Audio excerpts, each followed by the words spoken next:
Translation and purport by A.C. Bhaktivedanta Swami Srila Prabhupada Ki. Here in this material world, everyone is envious of someone else. Even in religious life, it is sometimes found that if one devotee has advanced in spiritual activities, other devotees are envious of him.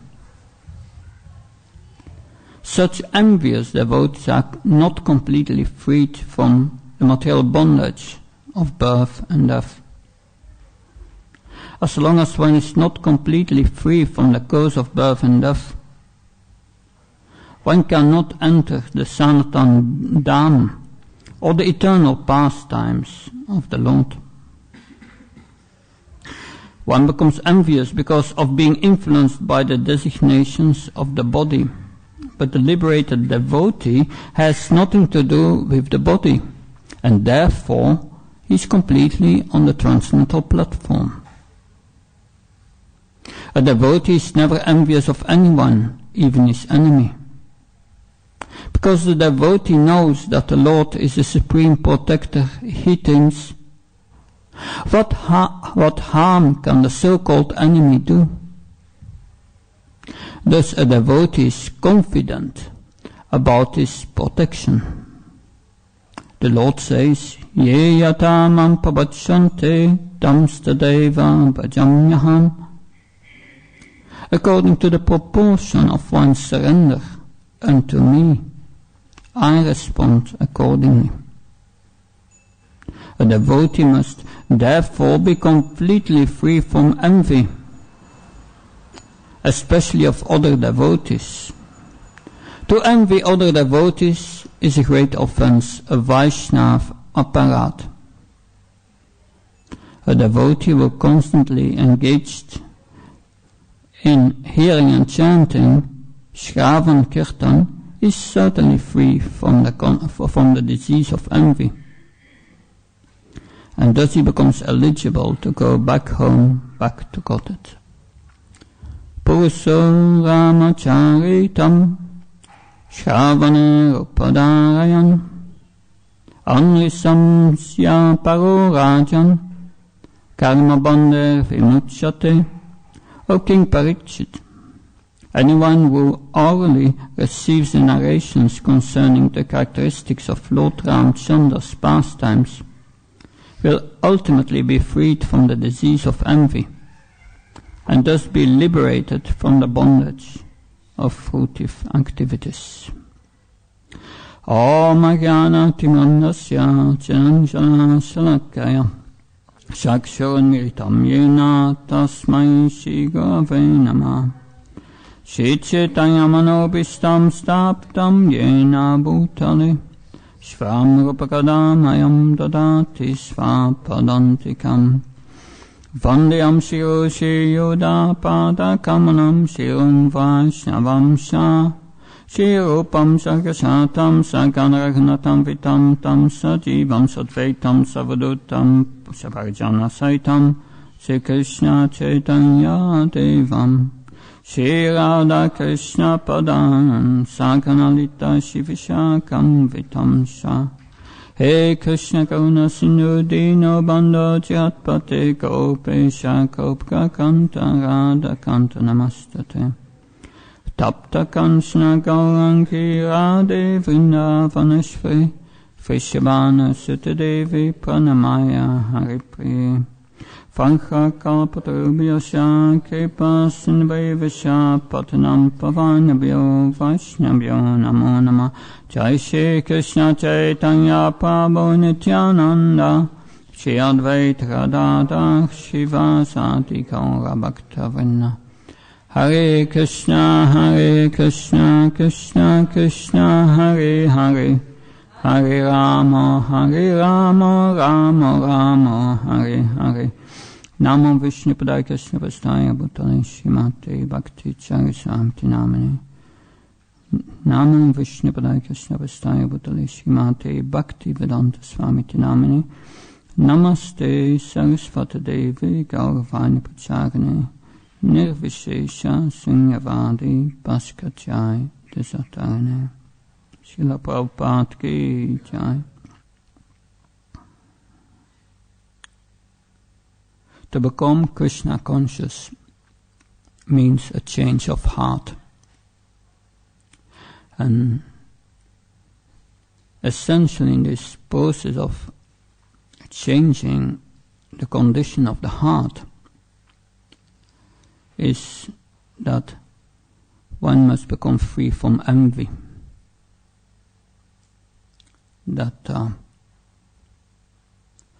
So what is this envy? How can we test that we are free from envy? What's the process to get rid of envy? It's all answered in this purport. And it's an essential teaching of the Bhagavatam. It's a subject matter which returns again and again in the pages of the Bhagavatam, because this is essential. In the preface of the Nectar of Instruction, Srila Prabhupada writes that advancement in Krishna consciousness depends on the attitude of the follower. So that attitude is an attitude free from envy. That's an important aspect of the change of heart. Because Srila Prabhupada makes it very clear in the purport, the eligibility to go back to home, back to Godhead, one must be free from envy. In Bhagavad Gita, in the 12th chapter, Lord Krishna gives a whole list of qualities that are endearing him. And the first is Adveshta Sarva Bhutanam. One should be free from envy towards all living entities. Because that envy separates us from Krishna. That envy is an obstacle to create a relationship of love. A relationship of love with Krishna and with his part and parcels. So this is a very crucial teaching of the Bhagavatam. When Maharaj Parikshit got the news that he had only 7 days to live, he asked all the sages of Namisaranya, what's my duty? And because all these sages were specialized in branches of the Vedas, but they could not understand the essence of the process of devotional service, which is the essence of all Vedic literature. And they gave him different answers, they became bewildered. Until Sukadev Goswami appeared. And then he asked that same question. What's the duty of a man about to die? I'm going to leave this world very, very soon. I was in Mayapur. And especially last week you hear so many devotees leaving their body. That brings you down to earth. That, yes, I'm here temporary also. What's my future? What's the meaning of my life? Modern society is based on this envy. But the society of devotees based on love and absence of this envy. And it's part of Srila Prabhupada's mission, his urgency is coming out of this purport. That we have to become free of this envy. that in Mayapur we had a devotee giving a class that Vaisheshika Prabhu, a famous book distributor. And he came up with that point that he said, I have a mantra which helps me in my devotional life. And that mantra is, I live to be corrected. That has a very deep meaning. We want to get rid of this envy. And the attitude should be, yes, I live to be corrected. It's like begging that, please guide me to get rid of this intoxication of consciousness. A very deep intoxication of consciousness, this envy. Product of lust, anger, greed. That the purport of Srila Prabhupada here gives the definition of envy, or it's at least it indicates what it is. It's based on designations, that bodily designations. It's caused by these designations, and Queen Kunti speaks about them. She says, Shanmaishvara Shuta Shribir Edamana Madampamam Naivratatidatum Vam Tvam Akinchana Gojram.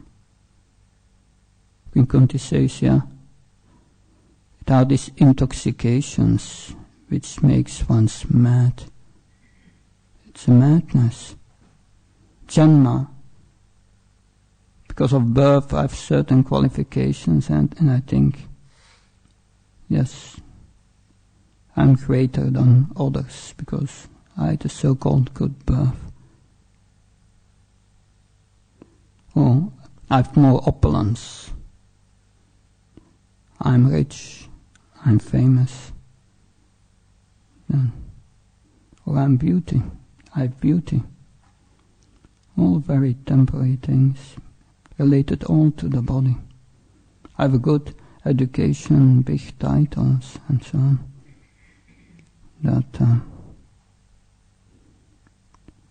So that's the cause of this envy. Envy means someone has something I don't have. And I feel very sorry for that. There is this sage who gave someone a benediction. It's a material benediction. He said, I bless you that you can get everything you want, but your neighbor will get a double. So he was designing a house with 20 rooms, and pop, it was there. But then he looked at his neighbor, and he had a house which was with 40 rooms. And then he wanted one big car, and the neighbor had 2 cars. And he became so envious, so envious. He desired, then he expressed the wish, yes, I want that one of my eyes becomes blind. Because then he would harm his neighbor who would become totally blind, 2 eyes blind. That's the nature of envy.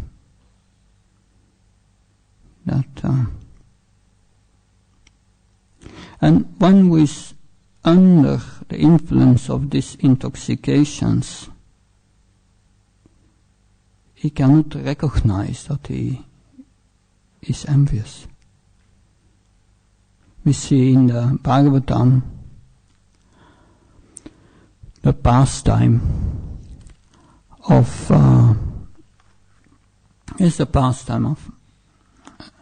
Prajapati Daksha. Prajapati Daksha, he was thinking, because he had a problem with his son-in-law, Lord Shiva. Because Lord Shiva was spiritually much more advanced than him. Lord Shiva is the greatest Vaishnava. But he felt because he was his son-in-law, should be subordinate to him. So, and we have in the Bhagavatam that this pastime where Prajapati Daksha organizes his great sacrifice and invites all the demigods and great personalities that and is very beautiful. He has all these intoxications, great education, great beauty. He has all opulences. When he entered the arena of sacrifice, he was so effulgent that everyone was impressed and everyone stood up. Only Lord Brahma, who was his father, did not stand up, because he was senior. And Lord Shiva, he also did not stand up, because he was completely absorbed in Krishna consciousness. But then Daksha became disturbed. He says, my son-in-law does not respect me. And then he starts to speak that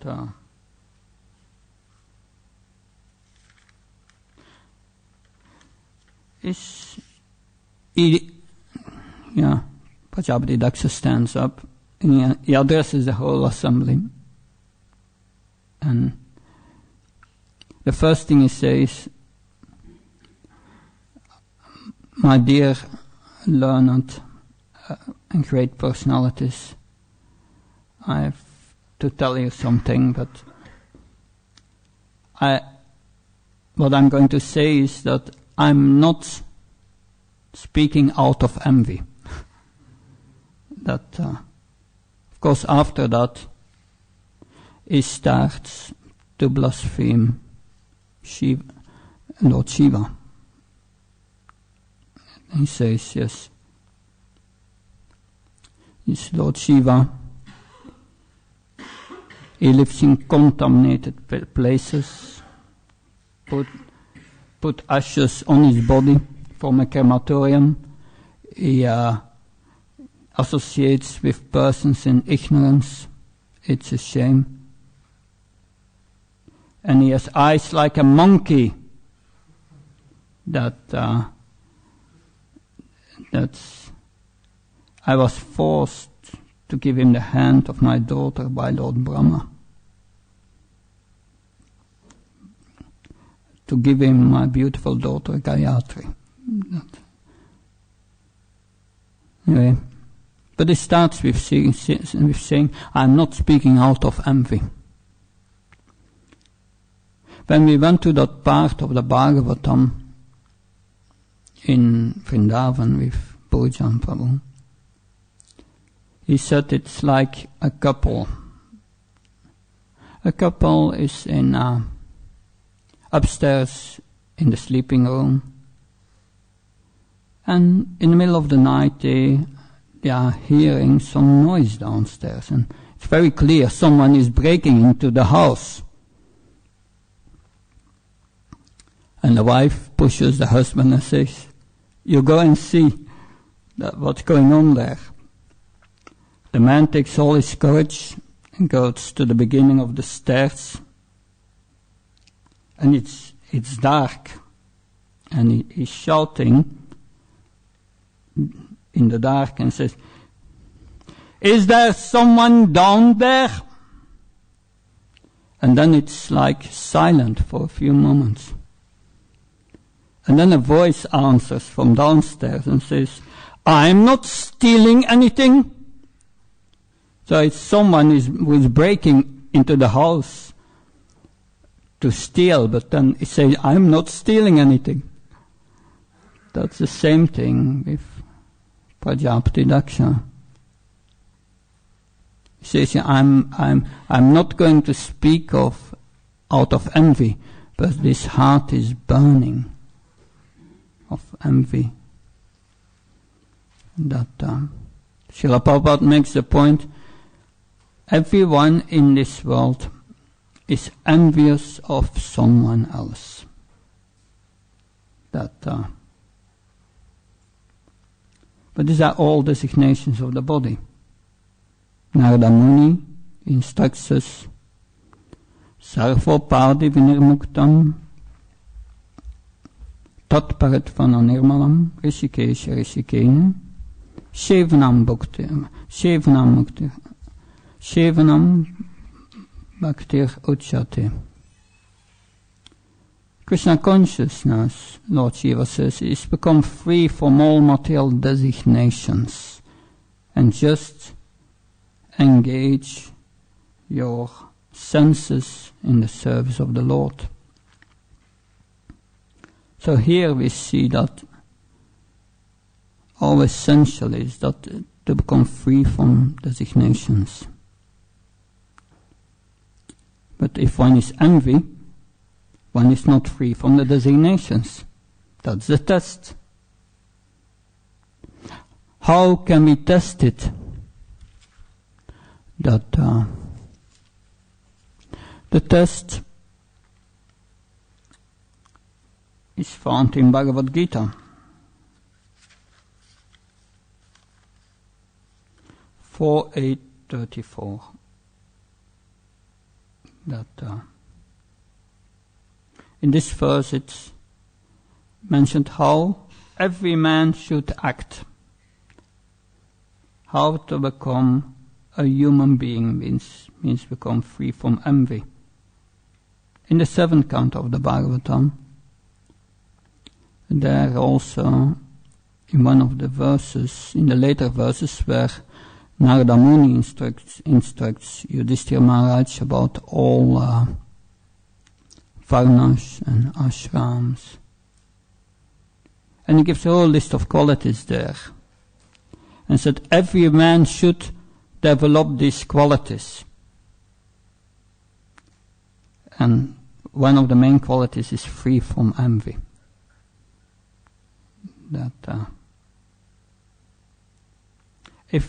And to be free from envy, a man should act like this. When he meets a person more qualified than himself, he should be very pleased. He meets someone less qualified than himself, he should be compassionate. And when he meets someone equal to himself, he should make friendship with that person. If one acts in that way, one is not affected by the threefold miseries of this world.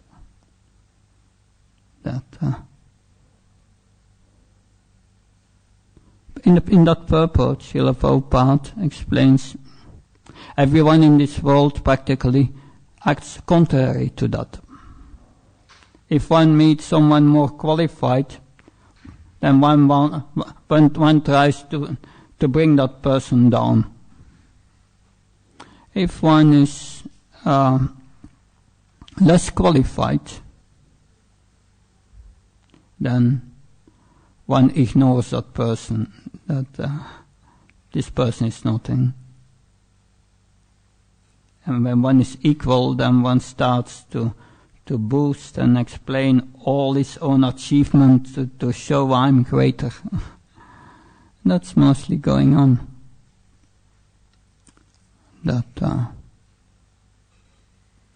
So if devotees act in that way, with other devotees. That's Vaishnava aparat. That in the Nectar of Instruction we have verse 6. It's clearly stated there, a person, the pure devotee does not identify with the body. It's an offense to look at a devotee from the perspective of bodily defects. That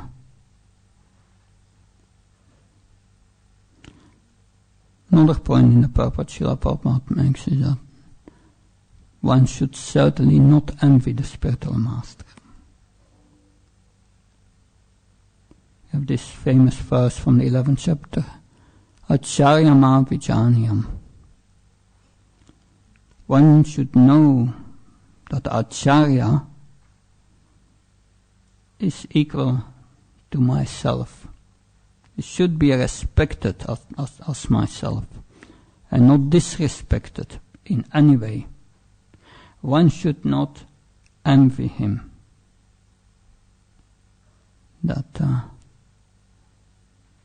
So there's the relationship Srila Prabhupada makes here with envy and aparat.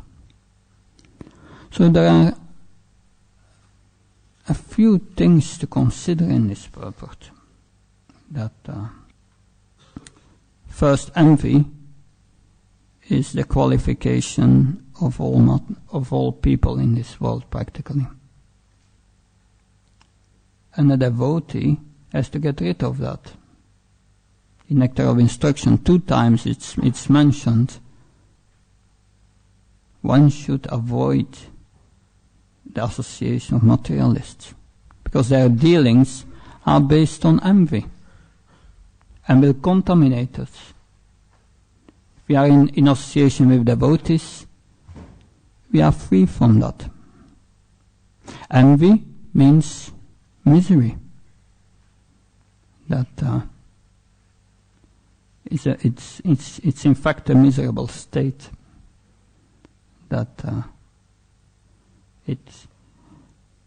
It's by that we are creating an obstacle to have relationships with each other, because envy is based on material designations. One sees the body and the defects of the body, but not the person. But devotees are different. That's what distinguishes devotees from non-devotees. And to become free from envy means association with devotees is very important.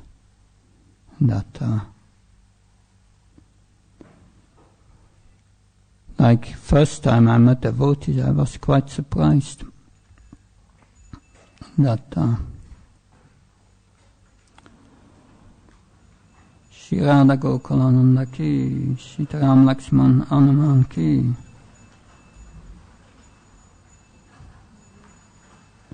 First time I met devotees about 25 years ago, I was quite surprised because they were very kind to me. They were listening to me. Very interesting. A person full of envy does not want to listen to others or get advice from others. They were listening. They were giving attention to what I had to say. A person full of envy is striving to improve his material intoxications. There's no time for anyone.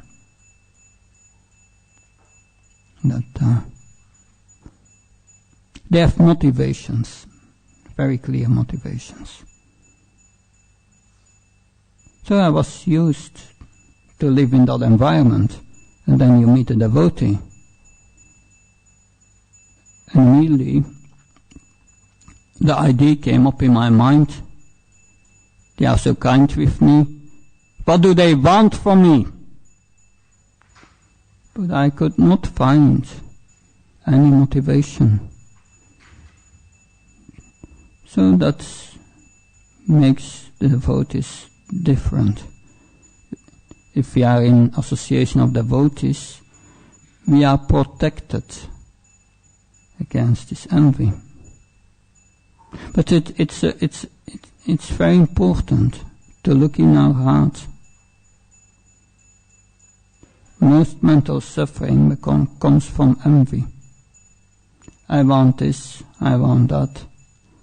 We want so many things to achieve in this world, but there is nothing to achieve in this world.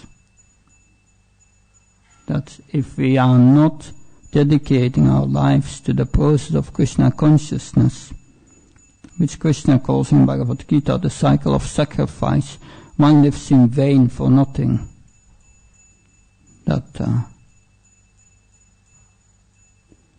So this life based on envy has no meaning, and it keeps one in this material world. Freedom from envy makes one eligible to go back to the spiritual world. If one is not free from envy, one has to stay here. So that makes it a very important point for us to consider in our devotional life. Cultivation of transcendental knowledge is very good, but then there is the practice. Bring it in practice. If we bring it in practice, we start acting as a spirit soul and not a body. Acting as the body produces envy and keeps us here. Acting as a spirit soul is a selfless act of love to please the Supreme Personality of Godhead. That, of course, in the Bhagavatam, in Nectar of Instruction and other places, 3 classes of devotees are described. And the Kanishta Adhikar has still, or the 3rd class devotee has still this envy in his heart. But he accepts Krishna as the Supreme Personality of Godhead. And that's the first point in our devotional service. Accepting Krishna as the Supreme Controller, the cause of all what is. That's essential as a first step to get free from envy.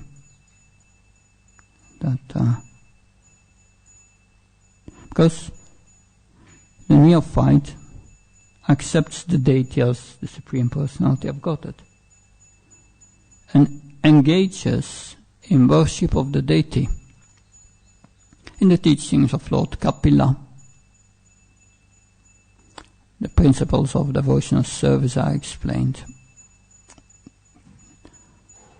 Lord Kapila tells Devahuti, yes, while worshipping the deity on the altar, then one should feel the same deity in one's heart, or transfer the deity in one's heart. And that's the beginning of accepting Krishna as Supreme Personality of Godhead present in everyone's heart, as all-pervading.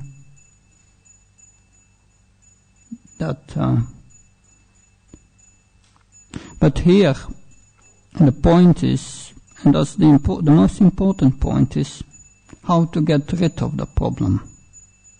And the solution is given in this verse. Shravaner. Therefore, when Maharaj Parikshit met the first time Sukadev Goswami, he asked him this question which had remained unanswered by all these sages. Was the duty of a man to die? And the first things King Sukadev Goswami, the first points he makes is, yes,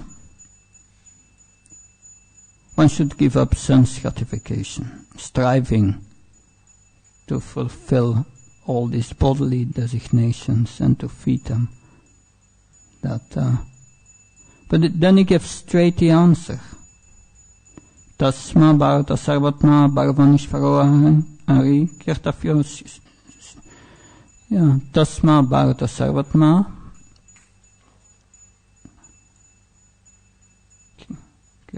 Tasma bharata sarvatma bharvan ishvaro ari shotafya kirtatafyasya smartafya sheshotabayam. He says, if you want to become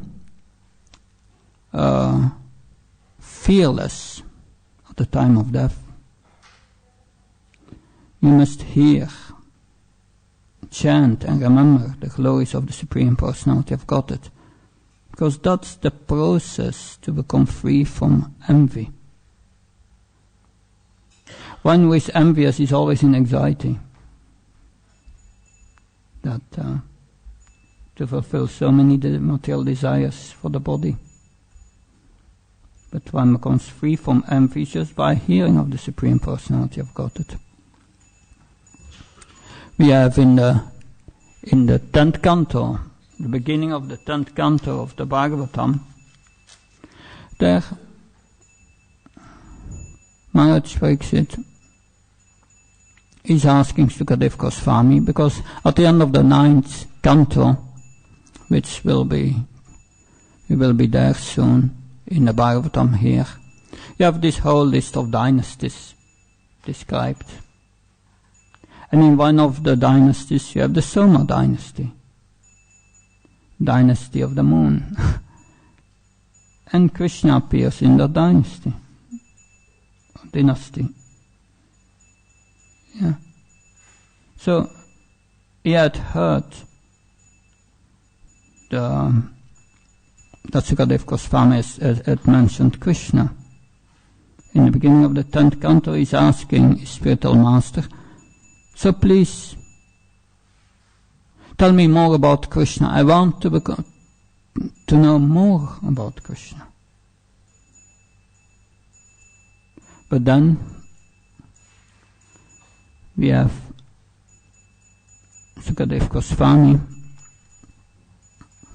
He said, Nrivrita tarser upagiyamanat pasasa takshotra manobiramat. He says, Nrivrita tarser, are you free from lust and envy?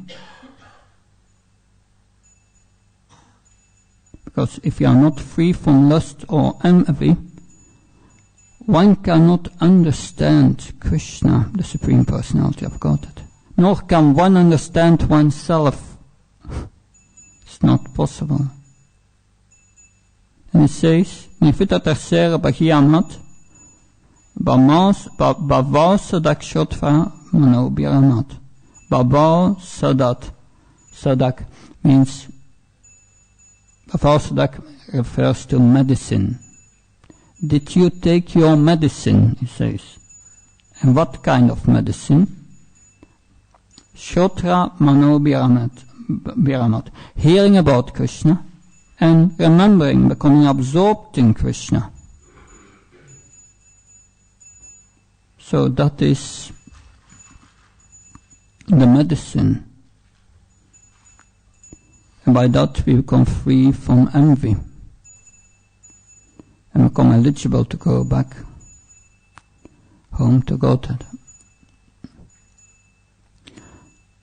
So, these are essential teachings.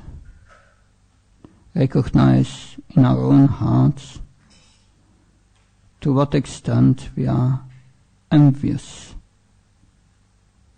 That to become free from envy, means to become humble.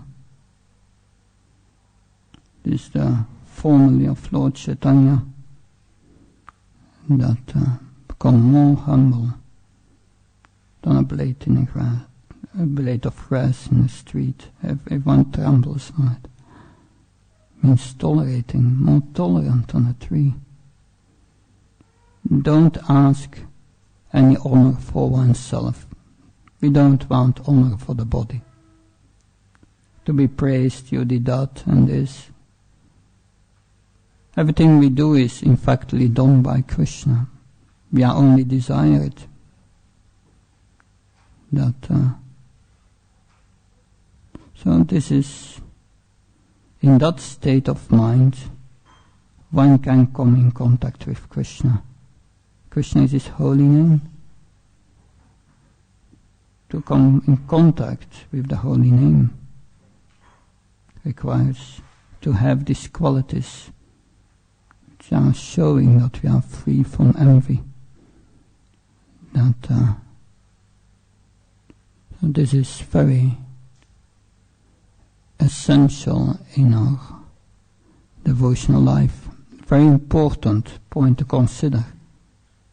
Prahlad Maharaj, he became an object of envy for Hiranyakasipu. And that was the problem. But Prahlad Maharaj was completely free from envy. He explained to his father. He said, Tat Sadhamani Surya Varadainam Sadasmet Vishyant Yam Isagat. Anyway, says to his father, give up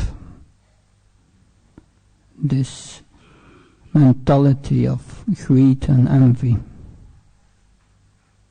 That